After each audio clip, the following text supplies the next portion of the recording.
All right, let's take a look at this problem now. So you want to draw this triangle like this, and I would label the points A, B, C, and D, and that'll help you draw these other triangles a little bit better.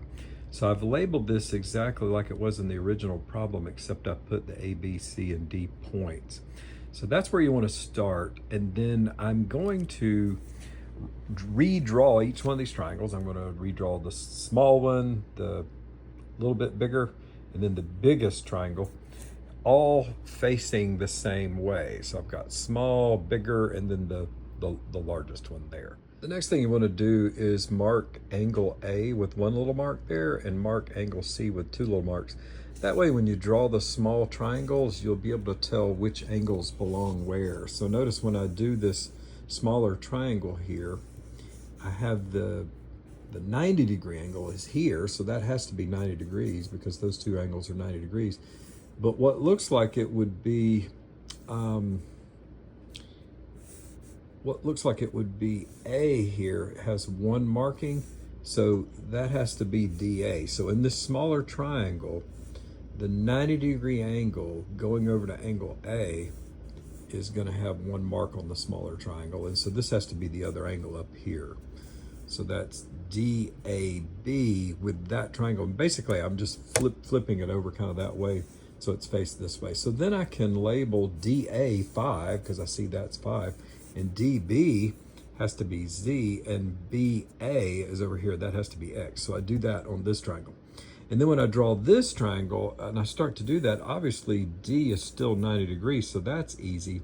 And what I might think is that this has to be this one marking angle here, but it well actually it is. So this is going to be one marking, but notice it has two marks there. So this is not C here because these are similar triangles, so the angles have to be congruent. So this angle's got to be congruent with that angle, it has to be congruent to that angle, this has to be congruent to that one, and this has to be congruent all the way down. So what I'm trying to say is, since I'm drawing this angle, or this triangle, my first assumption would be, well, I'm just going to draw it just like it is, so that's going to have two markings. But notice it can't be that way because this one has to have one marking, like that. So this is actually B, and that's how I make that decision. This is what I was having a hard time doing when we were together. I couldn't remember quite how you make that decision, but that's how you make it. So I would be inclined to just leave this one just like it is and just copy it. But the problem with that is this is two markings on the angle and this is one marking. And since these are similar triangles, the way I'm drawing them, this cannot be C. C has to be up there. So this is spun around a little bit or flipped over. So therefore, this is C here, and this has to be B, which is this little angle up here. Therefore, when I label these, I'm labeling DB. So notice DB is this one. That has to be Z, so it's labeled Z. BC is Y, so that's labeled Y. And then DC, you can see in this picture, DC is 9. So that's how I lay things out. Now, just with that information alone, I can say this side relates to that side, which I've written here, in the same way that this side relates to that side, which I've written here. And if I cross multiply, I can find out that Z is the square root of 45. And that's going to reduce to 3 times the square root of 5. So I already know what Z is, and we'll figure out X and Y here in just a second. Now, I could do this next part several ways, but what I think is the easiest thing is since we know what Z is, you could just put that here, and then this is just a right triangle, so I would do the Pythagorean theorem. That's the easiest way to find Y. I'm going to show you another way to do that in a minute by using proportions, but honestly, once I get enough information like this, it's quicker just to use the Pythagorean theorem, so that would be smarter. So that's what I did. Since I know that Z is the square root of 45, I put that here, and A squared plus B squared equals C squared in the Pythagorean theorem, so I did that. So 9 squared plus the square root of 45 squared equals y squared. That gives you 81. This gives you 45. You add those together, you get 126. And then I simplified that radical. So I took the square root of both sides there, simplified the radical, so I know that y is 3 times the square root of 14. Now I can do the same thing to find the last variable, which is x, by taking the z that I have here and putting it there, and do the Pythagorean there to find x. So that would be the quickest way, I think, to find x, y, and z.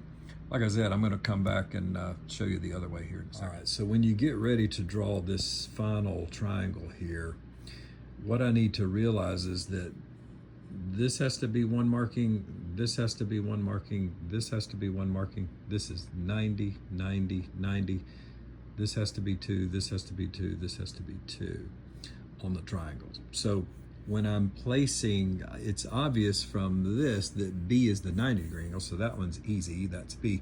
What is hard is that one, but what you've got to recall is that we already drew these up here, right? So we already drew this with 1 marking and 2 markings so that we could draw these. And notice this is the big triangle here. And so A is the one that has the 1 marking. So I know to put A over here. So that's key.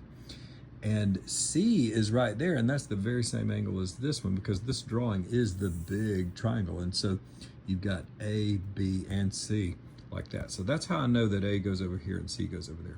Hopefully that makes sense to you. Then, because this side that's opposite the 90-degree angle is 9 and 5, that's 14. BA is X, obviously, from this up here. And this is, we're going to call that Y, because that's up over there. So Y. Now what I did, though, is I went ahead and used the information up here to fill these in because we know those already. And so then I can write a proportion saying this side relates to that side in the same way that this side relates to that side. So if I do that, I have this proportion, and then you cross multiply to solve that. Now that's a little nasty with all the radicals, but so when you cross multiply, you get this. So I'm dividing by this on both sides, and then I just simplified this here. I'm gonna leave the screen there for a second. Hopefully you can see what all was canceled out and everything. Ultimately, the answer is going to be the square root of 70. So like I said, it would have been a whole lot easier just to use the Pythagorean theorem. So, you know, I did this using proportions because I wanted to go ahead and draw this triangle so you could see how that works, since I had such a difficult time with this the other day. But I wouldn't do it this way. I would find Z doing that, then I would plug that in and use the Pythagorean theorem to find Y, and then I would use this Z and this Y, so that Z and that Y, to find X. So you could do that pretty easily. Since we know what Y is, I could have just put the Y here and done this side squared plus this side squared equals that side squared, and the problem would have been a little easier using the Pythagorean theorem. So I hope this clears things up a little bit. It will, next time we get together, if we need to rework a problem like this, we will. But I hope you can watch this video maybe more than one time, and it'll be clear to you and make sense to you. See you later.